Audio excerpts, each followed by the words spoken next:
high functioning alcoholics and addicts. You hear this all the time. Some people lose jobs, relationships, and housing because of addiction. They lose it all. They come in broken. Others maintain careers, families, reputations, and outward success. Everything looks good on the surface, but they're dying inside. They don't understand what's wrong with them. If someone appears successful and stable, can addiction still be present? How do we define a functional alcoholic and addict, and how do we get out of it? Functional. Hello, everybody. Welcome back to Recovering Out Loud podcast. I'm your host, Anthony. I'm an addict and alcoholic. Potential is the great curse word of every alcoholic. Is what could you be doing instead if you weren't drinking? What could you be doing? Are you living up to your full potential in addiction? I would argue most likely not. The term high functioning addiction is commonly used in public discussion, but it is not an official diagnostic category in clinical manuals such as the DSM-5. So today I'm going to talk about why these situations are harder to recognize, psychological denial mechanisms, social masking, and internal consequences that remain hidden. Like I said, it's like the duck paddling in the ocean. Everything seems to be good on the outside, but below water, the duck is freaking out and paddling like crazy. So what do people mean by high functioning? In public conversations, high functioning usually refers to individuals who maintain employment. As long as I have my job, everything's okay. Don't leave me alone. Nothing's wrong with me. I've still got my job. I don't have a problem. Fulfill family responsibilities. I'm showing up for my kids. I'm showing up for my wife. I'm showing up to family outings. Avoid obvious external crises. So on the outside, nothing is really crumbling. I've got it together. Barely, but I've got it together. Their life appears stable from the outside. So because the most visible signs of addiction are absent, people around them may not suspect a problem. I got my home. I'm not homeless. I've got it under control. I'm still showing up to work, like I said. Some of these examples include professionals, parents, students, people with strong routines, people you would never see or suspect to be in addiction or alcoholism. There was a time in my addiction where from the outside appearance, you would think I was just partying hard. I was a heavy drinker, a heavy user. I didn't necessarily have an addiction. That's what it would seem to be on the outside. But for me, it was the thought pattern around it. When I wasn't using, I was thinking about how to get it and how to use. And when I was using, I had little or no control, little or no power or choice in the matter. I didn't know what was going to happen. I always say this, it was like playing Russian roulette. Whenever I pick up a drink, I don't know if I'm going to stop after 2, or I don't know if I'm going to go on for 3 weeks. That was the nature of my situation. It really was like playing Russian roulette. Here are some of the denial mechanisms that you hear. Denial is a strong, powerful force, honestly. Denial can operate in several ways. Comparison. So at least I'm not as bad as Tim down the street. At least I'm not, using heroin. I'm only drinking. I'm only smoking weed. You hear that a lot. Comparing oneself to extreme examples of addiction. I'm not homeless. I have a job. Next, we have functional justification. I still go to work. I pay my bills. My family is taken care of. Functional justification. Then we have normalization. So heavy use can appear normal in some social professional environments. I'm not really out of control. I'm not blacking out. Delayed consequences. If major consequences have not yet appeared, the behavior may feel manageable. So I still have all these things. There's no real consequences. Denial may not always be deliberate deception. It can operate as a psychological defense against confronting difficult realities. So it can operate as a psychological defense. My addiction is keeping me sick. I don't want to face the harsh truth of the situation that I may not have control, or I may be different than my fellows. So I'm going to keep denying it internally. Sometimes this is a subconscious thing that we don't even realize we're doing. Next, we have social masking. So social roles can make substance problems. Some examples of this: professional success. I'm covering my addiction with success on the outside. So I'm working harder at work to prove that I don't have a problem with drugs and alcohol. High achievement, responsible appearance. I'm keeping the stage character. It talks about this in literature that a lot of us are a part of. The alcoholic has a double life. He presents his stage character to the world. This is the perception that I want you to see. Meanwhile, I'm a different person when I'm not around people. Integrity, doing the right thing when no one is watching. I lack integrity. I'm living a double life. I have a secret life. I am presenting this character that I want you to see. I'm acting. I'm putting on masks when I am out in the world. So social expectations can influence perception. People may assume that someone with a stable career cannot have a serious problem. Cultural stereotypes about addiction often focus on visible collapse. So at least I'm not collapsing. I'm not that bad. Masking behaviors may include hiding consumption patterns, using substances privately, this double life, this secret life. I used to use in my car all the time so that people wouldn't know how bad it was. I used to use alone in hotel rooms so people wouldn't know how bad it was because I was ashamed by it. It all comes down to shame. Carefully controlling when and where use occurs. So I'm managing my life by putting out what I want you to see. I'm maybe, let's say I pre-drink 3 beers at home before going out. You hear that a lot.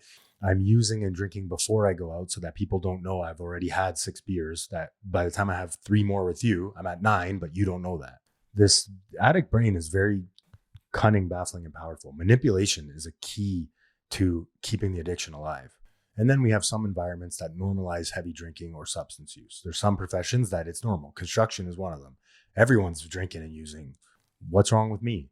I'm not that bad. So more examples of the corporate culture, social nightlife. That's a big one. Bartenders and people that work at clubs and stuff. Everyone's doing it, so it must not be that bad. This normalization can make problematic use harder to recognize. We're wearing masks. The internal consequences of all this, even when external life appears stable, internal consequences may still occur. Possible interaction impacts are mental strain. So everything's good on the outside, but inside I'm dying. I have anxiety through the roof. Low-level anxiety is just following me around like a stalker. Irritability, mood swings. Those are some of the mental strains. Some of the cognitive effects include difficulty concentrating. I can't focus on my work. I can't focus on things that I care about because I'm thinking, I'm premeditating, I'm planning to get high or drunk. Difficulty concentrating. Decision fatigue is another one. Then we have emotional isolation, so hiding behavior from others, feeling disconnected, lonely, alone. Then we have escalation risk. Tolerance increases over time, so I'm using more to get the same high because my body is adapting, my brain is adapting. Needing more substance for the same effect. This was particularly true in my case when I relapsed. I was taking way more pills than I originally was at the start. I first started taking it as prescribed. I'm doing that in quotations because I never really took it as prescribed, but over time, I needed more to produce the same effect, the same relief. And then more shame comes up and I need to hide that. It's a vicious cycle. So all this to say, because consequences remain internal, others may not see the struggle. It's a secret. An example of this may be someone may maintain performance outwardly while experiencing growing distress privately. A good example of this is Tiger Woods. I'm not saying he is or isn't an addict. I don't take his inventory. I won't take his inventory, but we can be stars on the outside. Our careers are flourishing. We're a pillar in the community. We're a pillar in the public eye. Everything is going so well, but internally there's this growing distress that nobody can understand. So I'm not going to share it with anybody because I've got this. I'm figuring it out. The ego comes in to rescue and I'm going to figure this out. I'm going to solve this problem on my own. I don't need help. Asking for help, one of the hardest things to do. Why it's hard for others to recognize. Let's get into that. So cultural images of addiction often emphasize visible crisis. There has to be something wrong on the outside for him to be an addict or her to be an addict. When those signs are absent, people may overlook warning signals. Some factors that obscure recognition: professional success, financial stability, social reputation, lack of immediate consequences. External stability can delay conversations about substance use. This is why we see so many people that go on functioning for so long before anyone starts to notice. When does awareness start to change? Recognition often begins when patterns become harder to maintain. So it's harder for me to live up to this double life. I start slipping and I start leaving drugs around. I start showing up to things high that I normally wouldn't show up to. Become more careless and fuck it. I'm already high. What's the big deal? It's exhausting to maintain this double life. It really is. Take it from someone that did it for a long time. Other things that may start to appear that we have no control over is health issues. My liver might start to take a beating. I'm more tired, my behavior, increasing tolerance, relationship tension. So I'm not as good of a husband as I was before I started getting into addiction. And then emotional exhaustion. I'm just exhausted. I'm freaking out on people. I can't keep it together. The key idea here is that problems may accumulate gradually rather than appearing suddenly. So it happens slowly over time. It's not an overnight matter. The main takeaway here from all this is addiction does not always look the way people expect. Some questions to reflect on: how much do we rely on visible consequences to define addiction? What are my assumptions about addiction? Can someone be struggling even if their external life appears successful?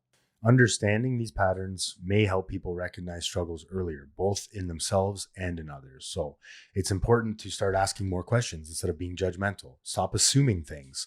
Walt Whitman says, the famous poet, be curious, not judgmental. Ask more questions. Ask more open-ended questions. Why? Why are you feeling this way? What is this about? What can I do to help? I think for me, the term functional addict or alcoholic is so dangerous because it keeps us sick for so long.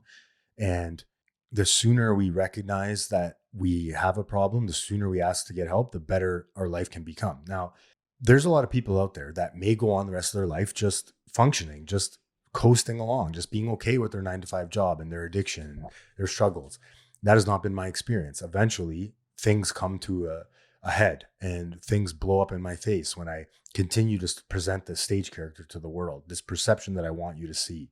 Eventually, I'm going to break down because I can't, it's just so hard to multitask and manage 2 lives, to keep up a lie and spin a story and keep the lie going. It's extremely exhausting for a lot of us. And eventually, like I said, it's going to come to a halt. There are no direct inclinations as to what makes an addict and an alcoholic in terms of quantity. It's about our relationship with drugs and alcohol. It's not about how much or how often we drink. It is my relationship to it. Am I using despite consequences? Am I using when I would normally be doing other things? Is it occupying a lot of my time? When I start, can I stop? And when I'm stopped, can I stay stopped? A good indication of this is if you think that you're not an alcoholic or an addict, try some more controlled drinking. Go to the nearest bar room and try to take a drink and see if you can stop, and do that again and see if you can go sober for a year, right? Try going a full year without a recovery program and doing it on self-will. Most people can't do that. Most people, they will relapse and it will get worse, but that's not everybody. It's been my experience. So only you can diagnose yourself an alcoholic and addict. Nobody else can. At the end of the day, what is my relationship to alcohol and drugs? Am I using it to cope? Am I using it to escape? Am I using it more than I want to? Am I using on days that I planned I wouldn't? I promised myself I wouldn't. These are all indications that maybe you may have a problem with drugs and alcohol, but only you can decide. Please like, subscribe, rate the podcast, send it to a friend. I appreciate every single one of you. The podcast is growing and I am so happy to see that. I love doing these episodes. We're going to have some more guests on coming up in the summer when I'm done school. There's a lot going on right now with the way my life is working out. It's working out the way I need, not the way I want. But at the end of the day, I find that what I need and I want are the same thing. My ego likes to tell me that I deserve things. And so life is good today. It's not perfect by any means, but outside circumstances are affecting me less and less because I have a relationship with a recovery program with a power greater than myself. What am I going to do today to help the next alcoholic to progress? You either move towards relapse or towards recovery. There's no middle ground. Pick one. I love you. Recovery is simple, not easy.